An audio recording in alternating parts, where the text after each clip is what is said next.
Assalamualaikum warahmatullahi ta'ala wabarakatuh. Alhamdulillah Rabbil Alamin. Wassalatu wassalamu ala rasulihil amin wa ala alihi wa sahbihi ajma'in. Allahumma aftah bainana wa baina qawmina bilhaqqi wa anta khairul fatihin. Allahumma a'inna ala dhikrika wa syukrika wa husni ibadatik. Allahumma a'inna ala talabil ilmi wal amali bihi wal istiqamati wal ikhlas. Ya Allah, tolonglah kami agar menjadi hamba yang sentiasa berusaha menambahkan ilmu agama kami, dan berilah kekuatan untuk kami beramal dengan ilmu yang kami belajar dengan penuh ikhlas dan istiqamah. Amin ya rabbal alamin. Yang dihormati Tuan Nazir dan jawatan kuasa masjid, imam-imam, para penganjur bersama, panggil apa, Karnival Aqsa. Aqsa di hatiku. Di hatiku ke di hatimu? Di hatiku. Dan semua yang hadir malam ni lah. Tajuk yang diberi pada saya berkenaan dengan orang Islam, orang mukmin seumpama satu jasad. Asas pada tajuk ini adalah sepotong hadis Nabi Muhammad sallallahu alaihi wasallam yang diriwayatkan oleh Imam Bukhari dan Imam Muslim. Rasulullah sallallahu alaihi wasallam bersabda, "Mathalul mu'minina fi tawaddihim wa tarahumihim wa ta'atufihim mithlul jasad idza ishtaka minhu 'udwun tada'a lahu sa'irul jasad bis-sahari wal humma." Maksud hadis ni perumpamaan orang-orang mukmin. Orang mukmin perumpamaannya seumpama satu jasad. Dalam kasih sayang mereka, dalam perasaan sesama mereka seperti satu jasad. Kalau ada satu bahagian yang sakit, seluruhnya tak boleh tidur malam, kesakitan. Sakit gigi, boleh gigi je sakit. Ya Allah, kaki pergi klinik, tangan cari ubat, mata tak boleh nak tidur. Itu keadaan jasad manusia. Rasulullah ambil contoh mudah berkenaan dengan jasad manusia. Cuma sekarang kita kena faham Nabi sebut perumpamaan sesama orang mukmin sedemikian. Orang mukmin. Nabi tak kata mathalul muslimin, perumpamaan orang Islam. Tapi Nabi sebut perumpamaan orang-orang mukmin. Apa beza orang mukmin dengan muslim? Yang dalam masjid malam ni semua muslim. Tak mengaku pula. Muslim confirm semua lengkap mukminnya. Mukmin tak? Insya-Allah Ustaz, ke arah itulah. Muslim mengucap dua kalimah syahadah, muslim. Mukmin ada sifat-sifatnya. Sifat orang-orang beriman pada Allah, hari akhirat, kitab, qada dan qadar, syurga neraka, dan membuktikan alladzina amanu wa amilus solihat. Imannya dibuktikan dengan amalan. Muslim semua. Tapi sebab tu Nabi ambil perumpamaan orang mukmin. Sesama orang mukmin seperti satu jasad. Sakit satu, habis semua badan tak boleh tidur. Dalam umpama realiti yang ada dalam kehidupan pada hari ini, kita duduk Selangor, orang mukmin kat Johor ditimpa musibah, kita pun tak boleh tidur sama. Itu maksudnya. Kita duduk Shah Alam, orang muslim di Myanmar Rohingya kena sembelih, kita pun rasa susah hati, sakit. Kalau ada rasa begitu, maknanya ini tergolong dalam kalangan orang mukminin. Mathalul mukminin. Dah Ustaz, masalahnya saya dengar cerita hak tu tapi tak berapa rasa sangat. Tak berapa rasa, either or. Ada dua kemungkinan. Kemungkinan yang sedang disembelih, dibunuh itu bukan orang mukmin. Kita yang betul-betul mukmin tak terasa mana sebab dia bukan orang mukmin. Atau yang dibunuh, disembelih itu orang mukmin, kita yang tak berapa mukmin, jadi tak terasa sangatlah. Itu masalah, problem. Kalau ikut hadis ni, orang mukmin satu sakit semua rasa. Satu sakit semua rasa. Apabila kita bincang qadiyah Palestiniyah, apabila kita bincang berkenaan dengan Palestin, saya ingatlah sejak saya kecil lagi, ni pun kecil lagi juga sejak zaman sekolah rendah lagi duk dengar dah cerita Palestin ini. Sejak zaman sekolah rendah, sekarang dah habis dah sekolah menengah kan. Umur saya sekarang tak sampai 40 lagi. Daripada zaman sekolah rendah dulu duk dengar cerita dah. Kereta kebas, helikopter lawan lontar dengan batu plastik. Sampai ke saat ini ada orang bila dengar cerita Palestin, baca berita, oh Palestin sian, Palestin ni dari dulu lagi, gitu je lah komen dia. Allah, sian dia orang. Itu je ceramah tentang Palestin, karnival Palestin, oh Palestin sian dia orang, bagi RM10, bagi RM20. Itu saja ke? Dalam Al-Quran dan sejarah Nabi Muhammad sallallahu alaihi wasallam membuktikan bahawa musuh Islam yang paling utama ialah la tajidanna asyaddan nas adawatan. Kamu akan dapati adawatan lilladzina amanul yahud. Kamu akan dapati, sungguh ini Quran sebut bahawa musuh yang paling utama bagi orang beriman al-Yahud, ialah golongan Yahudi. Dan mereka yang cuba untuk merampas Palestin, golongan ini mereka buat kerja atas dasar akidah mereka. Mereka merasakan bahawa bumi Palestin ini bumi yang dijanjikan oleh Allah untuk mereka. Sekarang ni kalau cari dalam Google, tarik peta maps, ada tak kalau tulis Palestin? Ada tak? Cuba tarik Shah Alam, jumpa lagi, cuba tarik Palestin. Musuh-musuh Islam Yahudi ni.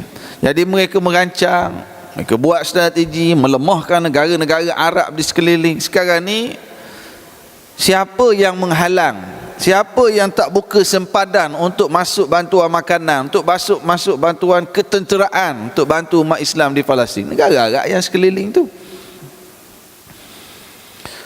Dan satu perkara, para ulama menyebut, bahkan peringatan Rasulullah sallallahu alaihi wasallam, Sayyidina Abu Bakar, Sayyidina Umar, umat ini ia akan menjadi hina apabila meninggalkan jihad. Masa Sayyidina Umar, Sayyidina Abu Bakar naik jadi khalifah, Sayyidina Abu Bakar sebut dalam ucapan yang pertama lagi, antara yang Sayyidina Abu Bakar sebut, ma taraka qaumun al-jihad illa ammahumullahu bidzulli wal fasad.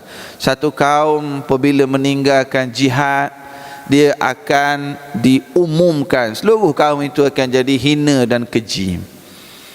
Sayyidina Abu Bakar, nahnu qaumun a'azzan, Sayyidina Umar sebut ketika membuka kota Palestin, nahnu qaumun a'azzanallahu bil Islam, famahma nabtaghi al-'izza bighairi ma a'azzana Allah adallana Allah. Kita adalah kaum yang Allah muliakan dengan Islam. Bila kita tinggalkan cara Islam, Allah akan hina kita. Tak ada cara. Para ulama sebut dari generasi ke generasi, tak ada cara untuk membebaskan Palestin melainkan dengan cara jihad. Hari ni cakap bab jihad bahaya sikit. Tapi tuan-tuan, buat Palestin di hatiku, jihad mesti letak perbincangan utama. Ustaz jangan cakap sangat bab jihad Ustaz. Musuh ISIS ni dia sebut macam mana? ISIS ke ISIS? ISIS. Apa dia ISIS? Kita pun tak tahu ISIS. Yang ada dalam CNN, BBC, YouTube, Facebook. Realiti sebenar wallahu alam.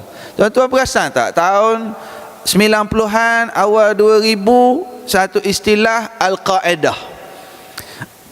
Letup Amerika, Al-Qaeda tembok Afghanistan. Tak ada bukti apa-apa lagi.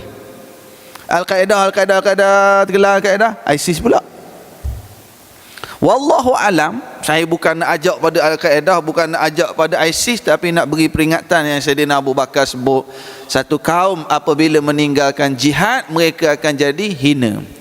Hari ini bagaimana musuh-musuh Islam Yahudi yang nak kuasai Palestin, dia tahu dah nak bebaskan Palestin, tak payah buat perjanjian lah Oslo ke apa-apa perjanjian. Tipu Yahudi dengan Nabi, dia khianat perjanjian. Yahudi, Nabi dia sembelih. Manusia biasa, small matter. Yahudi tak ada cara lain nak bebaskan Palestin melainkan bil jihad. Dan mana-mana organisasi, program, anjuran cerita bab Palestin, kalau nak ketepikan jihad, tak nak bincang sangat bab jihad, itu hanya program-program yang tempelan. Tak maaf saya sebut jihad. Dah ustaz nak ajak kita orang yang dalam masjid malam pergi jihad kat Palestin ke? Dengar dulu sampai habis, jangan dengar separuh-separuh. Bagaimana hari ini anak muda, kalau kita yang umur 30-an tengah-tengah sini, yang 30-an di Palestin sekarang, mereka lahir dalam suasana perang. Mereka lahir dalam suasana abang, ayah, kakak mereka melontar batu. Bayangkan tuan-tuan, negeri kecil, lawan helikopter, lawan kereta kebal, tapi masih boleh bertahan hari ni guna lastik saja, guna batu saja. Media massa propaganda menyebut bahawa anak-anak muda yang pengganas, kumpulan militan Hamas. Kita pun terjemah dalam berita kita satu serangan yang dilakukan oleh kumpulan militan Hamas kepada sebuah bangunan membuat letup. Kita pun terjemah militan juga. Boleh tak cakap macam ni malam ni nampak suspense semua. Kalau tak boleh cakap pun macam mana cakap dah. Saya tak mati hari ni, mati esok. Tak mati esok, mati tahun depan. Tak mati aksiden, mati sakit jatuh. Kita semua mati belaka. Orang kaya mati tak? Miskin mati tak? Orang muda mati tak? Ariel Sharon, Ahmad Yasin, semua mati. Tapi kita ada cerita selepas mati. Saya orang bagi masa sejam je malah suruh cakap bab Palestin. Tak boleh, memang Palestin dia ada rohnya sendiri. Ia adalah masjid al-qiblatul ula. Ia adalah kiblat pertama umat Islam sebelum kiblat kita ke Kaabah. Dia kalau cakap bab Syria, bab Afghanistan, bab dunia Islam di Chechnya, di Myanmar, ya kita ada rasa kita. Kita juga masuk dalam hadis tadi. Tapi kalau cakap bab Palestin, dia ada satu kelebihan lain lagi daripada negara-negara umat Islam. Yang lain pun kita nak prihatin juga. Kita nak kena terasa, dengar orang Islam kena sembelih, kena rasa juga. Kita tak nak jadi pilih-pilih. Cuma Palestin ni dia ada kelebihan lagi, yang mana salisul masjid, 3 buah masjid atas dunia ni tak boleh kita pergi semayang kerana masjid itself, kecuali 3. Kan, kita keluar duit, keluar belanja nak pergi semayang masjid ni, sebab masjid ni semata-mata kerana physically masjid ni 3 je boleh: Mekah, Madinah, Masjidil Aqsa.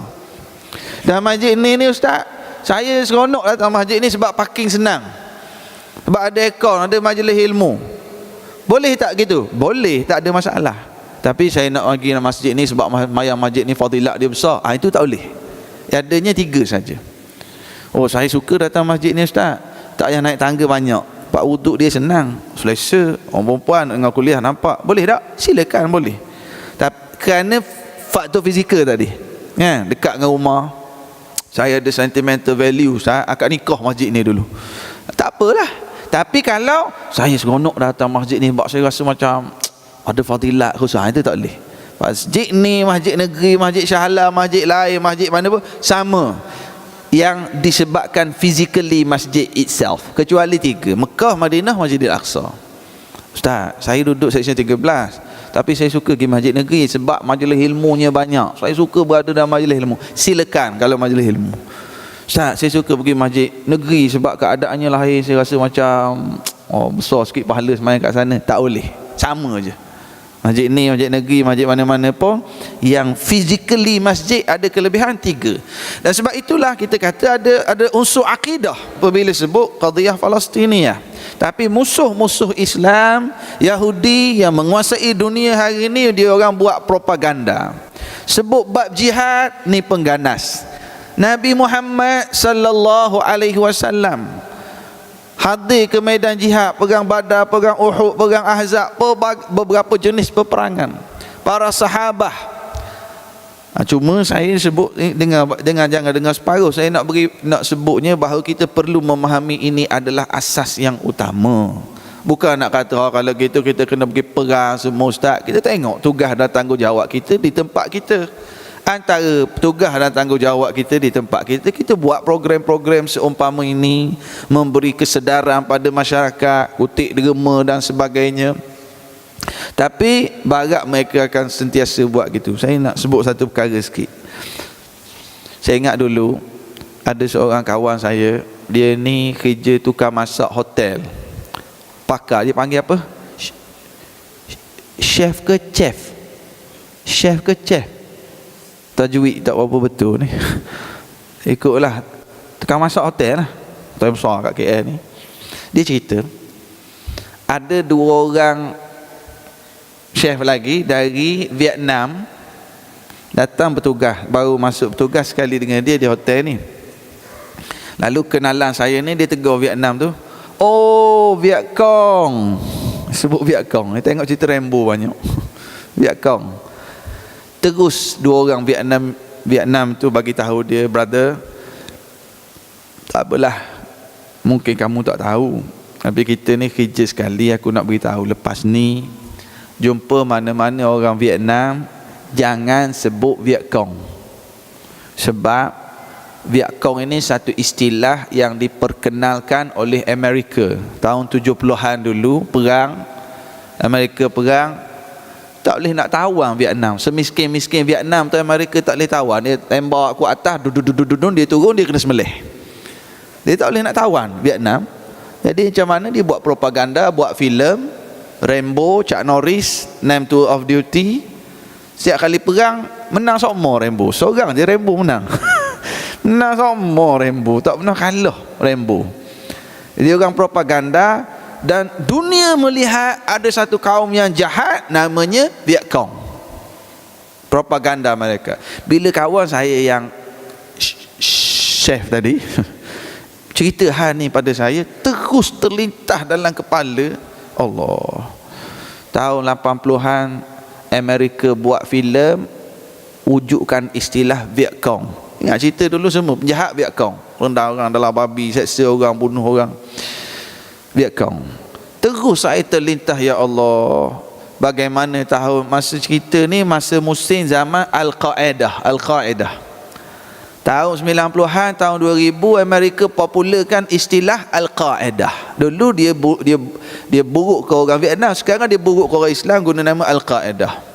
Masuk tahun 2010 ke atas ni, Al-Qaedah dah tenggelam, wujud pula satu lagi, ISIS. Wallahu alam. Tapi nak beritahunya istilah-istilah yang begitu berkembang. Akhirnya orang Islam tak boleh cakap dah bab jihad. Ustaz tu cakap bab jihad tu, oh Taliban. Kalau sekarang, ustaz tu cakap bab mati syahid, ISIS. Saya bukan nak cerita suruh sokong Al-Qaedah ISIS, itu pun saya tak tahu siapa dia orang. Tapi dalam Quran cerita bab mati syahid, dalam hadis Nabi cerita bab jihad, dan tidak ada kaedah nak bebaskan Palestin melainkan kaedah jihad dan mati syahid ini. Itu kaedah dia. Dan mereka lah anak-anak muda yang sedang bertahan di bumi Palestin. Hamas, Harakatul Muqawamatul Islam. Kita dengar dulu sejarah Syekh Ahmad Yasin. Allahu Akbar. Syekh Ahmad Yasin, tuan-tuan, duduk atas kursi roda, wheelchair. Duduk atas wheelchair macam tu, tapi lagi keruh ni, nampak sadu. Duduk atas wheelchair nampak tubuh sihat kan. Syekh Ahmad Yasin duduk atas wheelchair, halu je orang. Digeruni oleh tentera Zionis, digeruni oleh Amerika. Syekh Ahmad Yasin pernah dia pergi, saya ingat, ke negara Yaman dulu. Dia pergi duduk atas kursi roda ni, nak ambil air semayang, masuk waktu, orang kena buka pakai air, basahkan tangan dia. Nak angkat tangan tak boleh. Syekh Ahmad Yasin. Nak basuh muka wuduk orang ambil, tak air sapu mayang. Tak boleh bergerak, digeruni oleh helikopter jet berjuang kereta kebal Yahudi. Saya ingat antara apa yang dia sebut, dan ni kalau nak catik pun catik lah, kalau ada sungguh Aqsa di hati kita. Syekh Ahmad Yasin pernah menyebut dalam ucapan dalam majlis itu, sebab sebelum mula ceramah, orang baca dulu ayat Quran berkenaan dengan mati syahid. Jangan kamu menyangka orang yang gugur syahid ini mati, mereka sedang hidup menerima rezeki dengan dari Allah di alam barzah sana. Syekh Ahmad Yasin ni keluar air mata dengar ayat bab mati syahid. Tak mampu nak angkat tangan, nak kesat. Orang lain ambil tisu sapu air mata dia. Antara ucapannya yang diulang-ulang oleh anak-anak muda Palestin, idza kana al-jihadu min ajli al-aqsa irhabiyun wa idza kana al-jihadu min ajli al-Quran irhabiyun wa takhrib falyashhadu al-alam bi annana irhabiyun. Allahu akbar. Maksudnya, sekiranya berjihad mempertahankan Masjidil Aqsa dianggap pengganas, sekiranya berjuang berdasarkan Al-Quran dan mempertahankan Masjidil Aqsa adalah kerosakan dan pengganas, falyashhadul alam bi annana irhabiyun, maka bersaksilah wahai seluruh alam bahawa kami memang pengganas. Allahu akbar. Lalu anak-anak mudanya ulang ungkapan ni. Kalau berjihad nak pertahan Masjidil Aqsa ni, orang semua kata bahawa kerja ni kerja pengganas. Ya, kami pengganas. Sekali lagi jangan salah faham, kan keluar dalam Facebook, keluar dalam surat khabar, besok ustaz ajak jadi pengganas. Tapi dah oleh kerana media-media antarabangsa yang dikuasai oleh Yahudi ni asyik duk tuduh ni militer Hamas, militer anak muda Palestin ni pengganas. Ya, nak kata pengganas pun logilah. Kalau pertahan Masjid Al-Aqsa ni kira sebagai pengganas, ya kami pengganas sebab kami nak pertahan Masjid Al-Aqsa. Ini yang ditanam. Akhirnya Syekh Ahmad Yasin mati bila? Tahun 2004. Dia mati macam mana? Ditembak dengan peluru helikopter. Bayangkan dengan tubuh yang kecil, halus, tembak dengan peluru helikopter. Peluru helikopter besar mic. Peluru helikopter tembak, dia mati, tapi badannya tak hancur. Wajahnya orang nampak. Dan kena tembak tu bila? Agak-agak bila? Tengah makan nasi arak ke tengah duduk apa? Ba'da salatil fajri fil Allahu akbar. Ketika keluar dari masjid lepas mayang subuh berjemaah. Allahu akbar. Duduk atas kursi roda nak ambil semayang, orang tolong basuh mayang subuh berjemaah masjid. Allahu akbar. Allah. Hari tu dia kena tembak. Minggu tu saja berpuluh-puluh baby lelaki yang baru lahir diberi nama Ahmad Yasin. Ahmad Yasin qaiduna. Ini ungkapan orang Palestin. Ahmad Yasin ni leader kami. Ramai tahun 2004 ni 2015 dah. Ramai yang umur 11 tahun sekarang ni nama dia Ahmad Yasin. Hari tu syahid, mak ayah bagi nama dengan Ahmad Yasin. Ibu-ibu di sana, ya Allah. Dan dia ada kawan-kawan yang pergi, dia tanya anak-anak ni umur 4-5 tahun, ayah mana? Fil jannah. Ayah mana? Dalam syurga. Tanam dalam jiwa anak-anak. Mana abang? Tunggu dalam syurga. Allahu akbar. Ini ditanam jiwa, roh jihad. Inilah golongan yang sampai sekarang boleh bertahan. Seorang ibu miskin, suami dia dah kena tembak di tentera Yahudi, anak lelaki yang besar dah kena tahan dalam tawanan tentera Yahudi. Seorang lagi hilang sedang lari. Adalah seorang lagi anak lelaki umur 17 tahun, Muhammad Farhat, 17 tahun umur. Satu hari anak dia ni pergi ke Kataib Qassam, pergi jumpa dengan grup Qassam Al-Qassam yang melakukan amaliyah istishhadiyah, yang letup diri di kalangan orang Yahudi. Dia pun mati, Yahudi pun mati. Ini antara senjata mutaakhir ini yang dilakukan oleh anak-anak muda Palestin.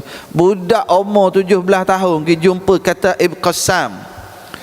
Aku nak jadi salah seorang dari, nak siapkan, terimalah aku untuk join grup Qassam ini untuk letupkan diri aku nak bunuh tentera-tentera Yahudi ini. Dia, keluarga dia terlalu miskin, susah sangat. Akhirnya dia ditolak. Dengan umur dia muda lagi, umur muda. Lepas tu sebab keluarga dah mak seorang ada, jadi Al-Qassam ini dia tengok juga keadaan. Dia kata, kamu baliklah, kamu balik bantu mak dan keluarga, kamu muda lagi. Oleh kerana muda, dan kalau kamu tinggal keluarga kamu nanti, baik kamu balik. Ayah dah tak ada, abang dah tak ada, baliklah. Dia balik. Mak dia kata, kenapa balik? Mak dia orang suruh saya balik. Dia orang kata saya muda lagi, suruh tolong mak. Lalu mak dia pergi sendiri bawa anak lelaki ini. Wahai Kataib Qassam, tolong terima anakku ini. Aku dah lama persiapkan anak aku untuk tugas ini, untuk tugas demi agama, untuk tugas membunuh Yahudi. Ambil anakku ini, tolong jahizuh, tolong persiapkan anakku ini. Kalau kamu tak ambil, aku sendiri akan suruh dia buat. Aku akan train di rumah sendiri. Mak hantar anak. Lalu Kataib Qassam akhirnya terima. Pada malam tersebut, si ibu tak tidur malam, berdoa kepada Allah supaya esok misi anaknya tak terganggu, tak terbatal. Doa supaya anak dia berjaya meletupkan diri sendiri untuk bunuh tentera Yahudi. Hari ni satu lagi, bila sebut perkara ni, ini golongan-golongan yang cuba ialah dia kata apa ni, ekstremis ni ada ke letup diri sendiri, boleh pahala ke? Itu suicide bomber, itu bunuh diri. Bukan cerita kat Kuala Lumpur ni, cerita di Palestin, negara yang mana tanah orang Islam telah dijajah, dikelilingi senjata, tak boleh masuk, tak ada cara lain dah. Kemudian Yahudi ni rakyat-rakyat biasa, budak-budak pun bawa pistol, maknanya masyarakat biasa pun adalah askar. Maka ulama-ulama contemporary, antaranya Dr. Yusuf Qaradawi sendiri menyebut hadza jundiyun rabbaniyun jadid. Ini adalah tentera-tentera Rabbani pada zaman mutaakhir ini. Bagaimana banyak dalilnya, di antaranya kisah Ashabul Ukhdud, yang ada raja nak bunuh budak ni, akhirnya tak boleh bunuh. Akhirnya budak ni ajar raja, tuanku nak bunuh saya, senang je, kumpul rakyat ni ramai-ramai, tuanku ikat saya, panah saya, ambil panah saya, tuanku baca Bismillahirrabbilghulam, panah saya. Raja tadi buat, kumpul orang ramai di padang, ikat budak ni, ambil anak panah, baca Bismillahirrabbilghulam, mati budak ni. Lalu seluruh orang yang ada di negeri tersebut, amanna bi rabbil ghulam, aku telah beriman dengan Tuhan budak ni. Jadi dia ni mati, adakah dia kira bunuh diri? Tak, dia korbankan diri dia, habis orang jadi beriman. Dan ada dalil-dalil yang lain lagi. Ada sahabat yang dalam satu peperangan, bila tak boleh nak pecahkan benteng musuh, dia suruh dilontar dengan manjanik, dengan alat, dia dilontar ke dalam kawasan tentera musuh. Dia lawan untuk porak pergandakan pertahanan, tentera Islam lain boleh masuk. Dia pergi situ memang akan matilah. Jadi adakah dikira dia masuk tu bunuh diri? Tidak. Dia dikira mengorbankan diri dia, lalu matinya dikira mati syahid. Ustaz, sama dengan kamikaze Jepun. Kamikaze bukan buat kerana Allah, dia buat kerana tanah air semata-mata. Oh, ustaz gitulah. Untuk Islam ustaz kata mati syahid. Jepun buat kerana tanah air, ustaz kata tak mati syahid. Iyalah. Dah yang buat ini dipastikan solat berjemaah tak tinggal, Qurannya hafal, niatnya jelas, qiyamul lail tak tinggal, jelas kerana Allah. Kita ni tuan-tuan, ada satu patah Arab menyebut al-mautu babun wal kullu dakhiluhu. mati kematian adalah seumpama pintu. Semua orang akan masuk ke pintu tu, semua orang akan mati. Man lam yamut bisayfi mata bighairihi ta'addadatil asbab wal maut wahidu. Orang yang tidak mati kerana pedang, mereka akan mati kerana benda lain. Sebab banyak, mati tetap akan mati.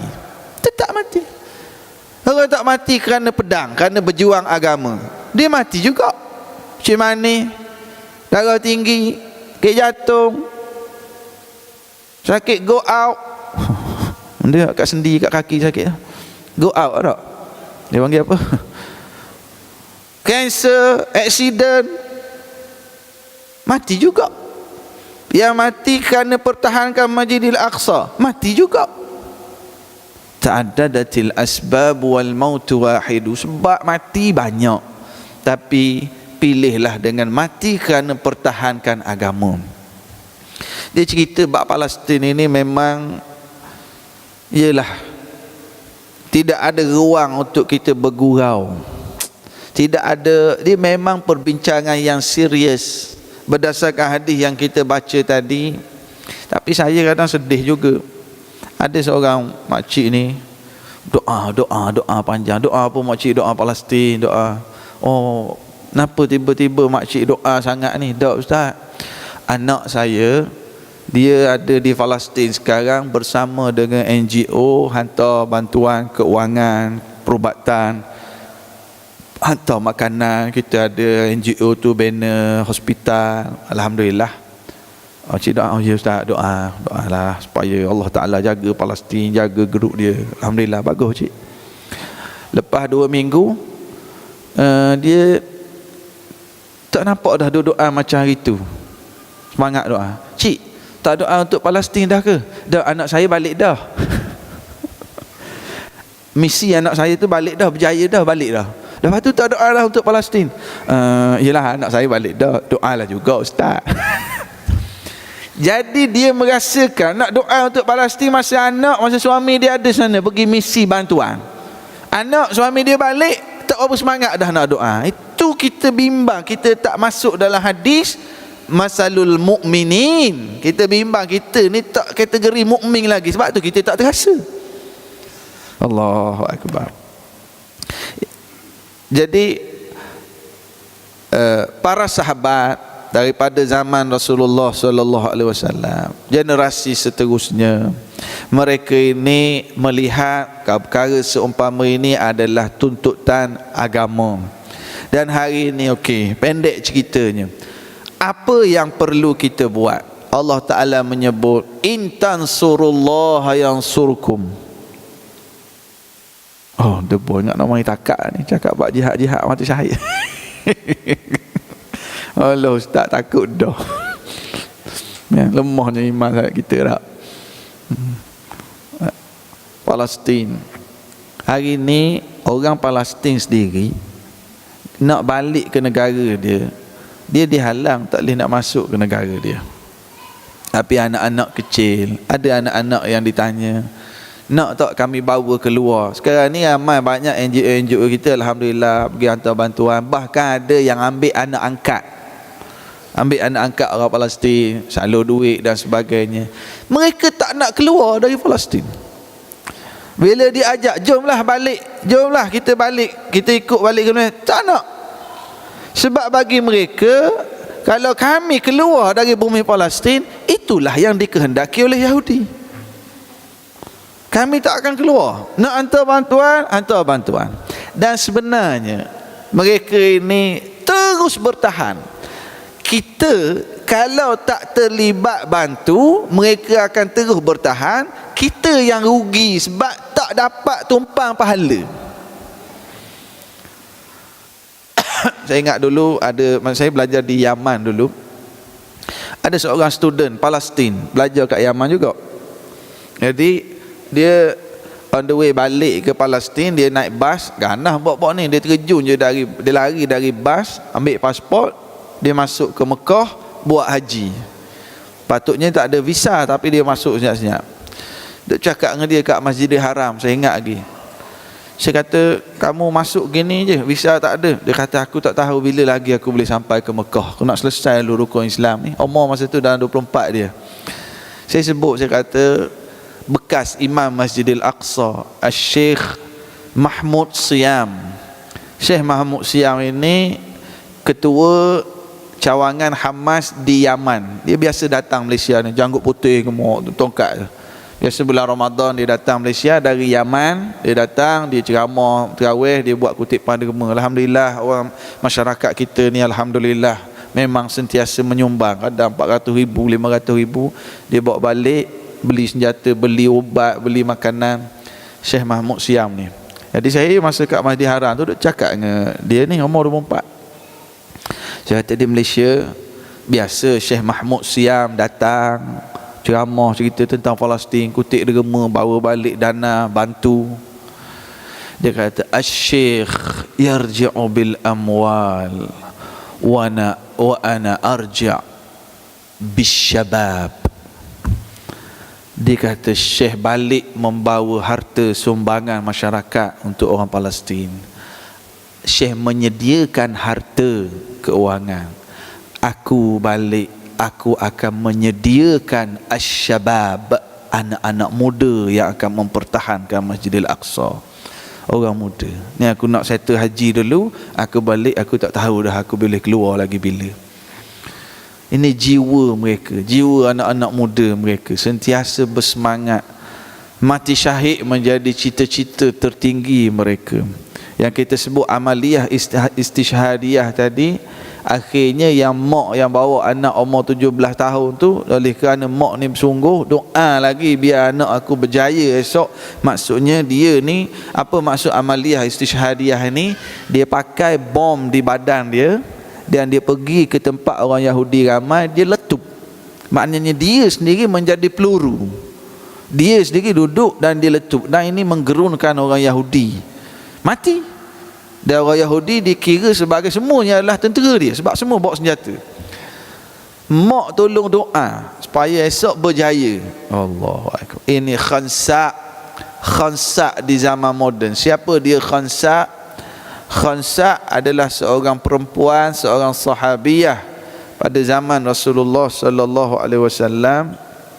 Khansa ini dia seorang yang hebat bersyair. Dia boleh buat syair yang sangat hebat, spontan. Pernah zaman jahiliah, abang lelaki dia mati dalam perang, lalu dia buat syair mengungkit kematian abang dia ni. Kenapa kau mati dulu, kenapa kau pergi dulu, sehingga dajjah, kecoh seluruh Mekah tu, kecoh hanya dengan syair. Hebat tak hebat dia buat syair zaman jahiliah. Bila Khansa ini memeluk Islam, dia ada 4 orang anak lelaki. Berlaku satu peperangan zaman Sayyidina Umar Al-Khattab, perang Al-Qadisiyah. Khansa dia pula suruh anak-anak dia ni pergi berjihad. 4 orang dia kata, pergilah berjihad, pertahankan agama. Dia pula buat syair-syair yang memberi semangat pada anak-anak lelaki dia pergi berjihad, mati syahid. Lalu apabila anak dia yang pertama gugur syahid, para sahabat nak pergi report. Sahabat bincang, ingat tak dulu abang dia mati, kecoh Mekah dia buat syair. Ni anak lelaki dia mati, macam mana kita nak beritahu ke tidak ni? Lalu para sahabat kata, tak apalah, kita kena beritahu juga. Kalau dia nak buat syair pula, nak buat macam mana, beritahu je lah.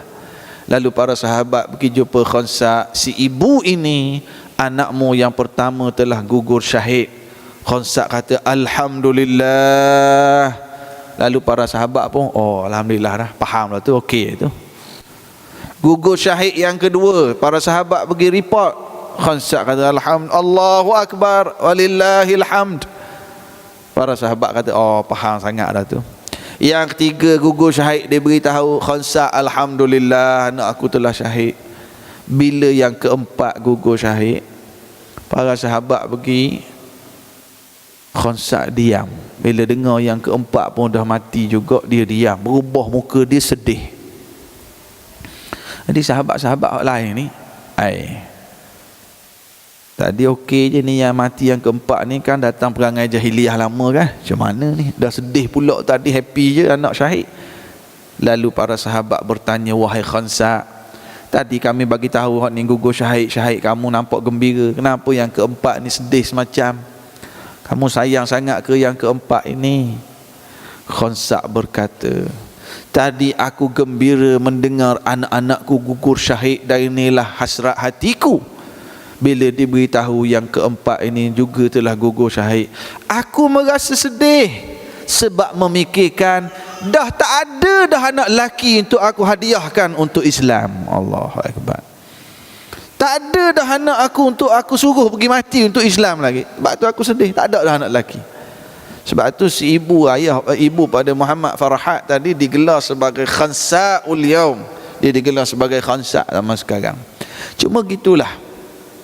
Hari ini berjayanya propaganda barat apabila dibicarakan tentang jihad, apabila dibicarakan tentang mati syahid, khususnya dalam isu Palestin ini, maka orang rasa macam tak logik, dianggap sebagai ekstremis. Jadi apa yang kita perlu faham, intan surullah yansurkum. Caranya kita nak tolong agama Allah. Bagaimana kita nak tolong agama Allah? Mulakan tolong agama Allah dalam diri kita sendiri. Jaga solat kita, jaga solat isteri dan anak-anak kita. Tolong agama Allah. Jaga makan minum kita, pastikan yang halal. Kalau berniaga jangan duduk tipu, jangan duduk rasuah. Intan surullah yansurkum. Kamu tolong agama Allah, Allah akan tolong kamu. Jaga agama Allah dalam diri kita. Bangkit kesedaran dalam masyarakat. Alhamdulillah, ada orang kaya gunakan kekayaan untuk sebarkan kefahaman agama. Ada orang dia tak berapa kaya, dia ada kemahiran dalam bidang teknologi, gunakan kemahiran untuk sebarkan kefahaman agama. Ada orang dia ada skill buat kartun, gunakan skill buat kartun dia untuk bina kesedaran pada masyarakat tentang peluang jaga agama ni. Kita azan isyak sekejap. Saya dimaklumkan kita selepas ni ada acara seterusnya, kita ada forum lagi, ada program seterusnya. Jadi sedikit kesimpulan daripada saya lah. Isu Palestin, isu Masjidil Aqsa, orang Islam terbahagi kepada beberapa kategori. Ada orang Islam yang dia memang langsung tak ambil tahu. Urusan harian dia, kerja dia, gaji dia, berniaga dia, dapat duit, balik, makan, minum. Palestin, oh Palestin, siap, gitu saja. Satu golongan. Ada orang Islam yang alhamdulillah, bila ada dibuat program, ada dilancarkan tabung-tabung derma kutipan, dia menyumbang. Dia ada sense dia sumbang dengan bentuk keuangan, sekat mengikut kadar kemampuan masing-masing. Ada video-video, statement-statement di Facebook, dia tolong share, dia tolong forward. Ya, dia merasakan bahawa ini sumbangan yang aku mampu buat. Alhamdulillah, golongan seperti ini. Ada di kalangan orang Islam yang alhamdulillah dia sangat sensitif dengan isu Palestin dan ia menjiwainya dan ia mewakili masyarakatnya, tolong menggerakkan, buat program-program keagamaan, buat kutipan-kutipan dana, usaha pergi ke sana, salurkan. Alhamdulillah, moga-moga mereka juga mendapat saham pahala jihad untuk mempertahankan Masjidil Aqsa. Ada juga yang bersemangat dengan isu Palestin tetapi sedikit kekurangan dalam kefahamannya berkenaan dengan isu Palestin dan terkesan dengan tekanan barat sehingga tak nak sebut langsung berkenaan dengan jihad yang merupakan solution yang paling utama untuk isu Palestin. Atas nama Palestin, tapi kita sendiri tak nak cakap sangat berkenaan dengan jihad. Jadi itu perlu diperbaiki kefahamannya. Kita tak nak jadi seperti orang Arab yang duduk di Palestin, yang nak pertahankan Palestin atas nama tanah air Palestin sahaja. Innaha qadiyah Islamiyah wa laysa qadiyah Arabiyah. Ini qadiyah, ini adalah isu akidah, ini isu agama, yang mana kita mengimani orang yang benar-benar gugur dalam mempertahankan Masjidil Aqsa ini, mereka gugur syahid, insya-Allah diterima di sisi Allah Subhanahu wa taala. Dari situ kita akan merasakan sedikit usaha kita, walaupun kita buka booth, walaupun kita berniaga, kita tolong pasang banner, kita akan merasakan bahawa ini adalah part of my contribution, yang aku nak contribute dalam aspek ini untuk membantu menyebarkan kefahaman berkenaan dengan Palestin ini. Palestin ini. Ya. Kemudian apa yang perlu kita buat lagi? Bagaimana saya sebut tadi, bukannya saya nak kata bila kita cerita hal Palestin, letup tubuh dan sebagainya, kita pun kena buat itu, jangan. Kita tak nak buat perkara yang menimbulkan fitnah kepada agama kita. Kita tak buat benda tu. Tapi bila kita dengar anak muda Palestin buat, mereka gugur syahid, kita merasakan untungnya mereka. Kita tak kata Allah tak betul budak-budak muda Palestin, tak. Kerana ini banyak difatwakan oleh ulama-ulama contemporary.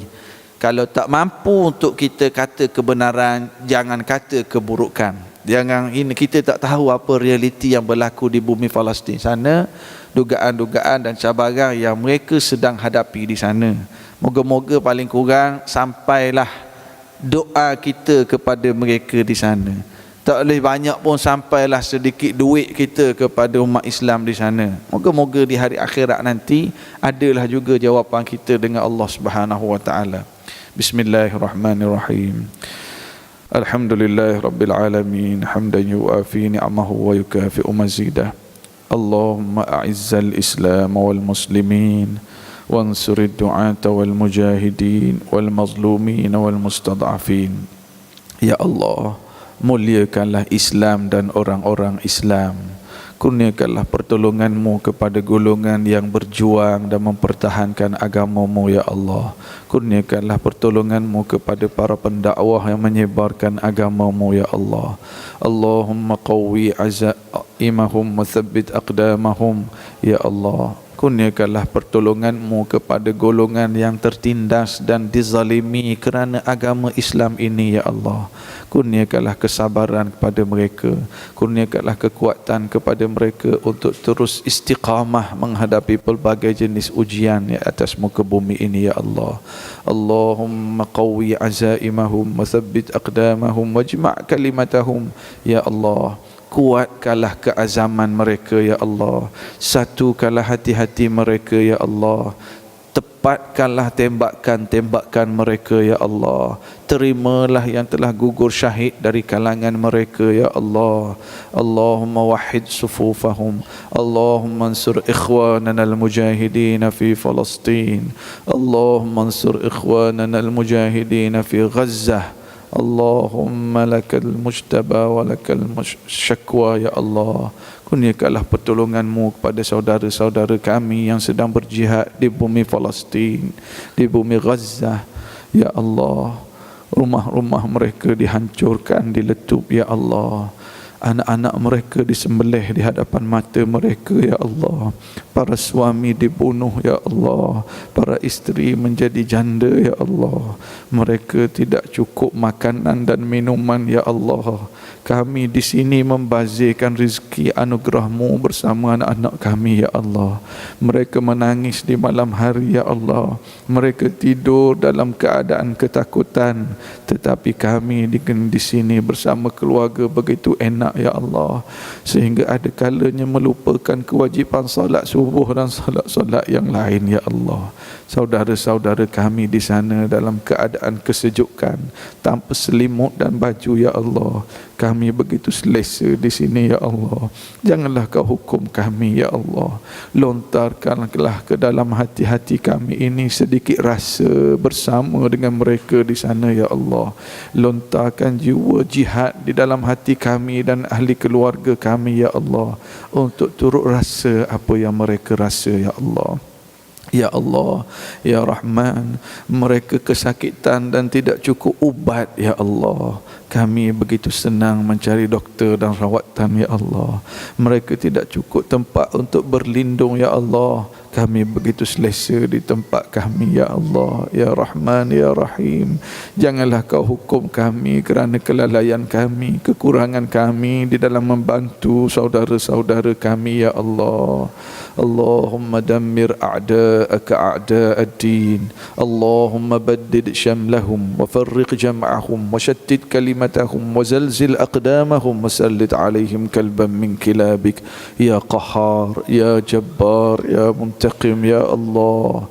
Hancurkanlah musuh-musuh agamamu ya Allah.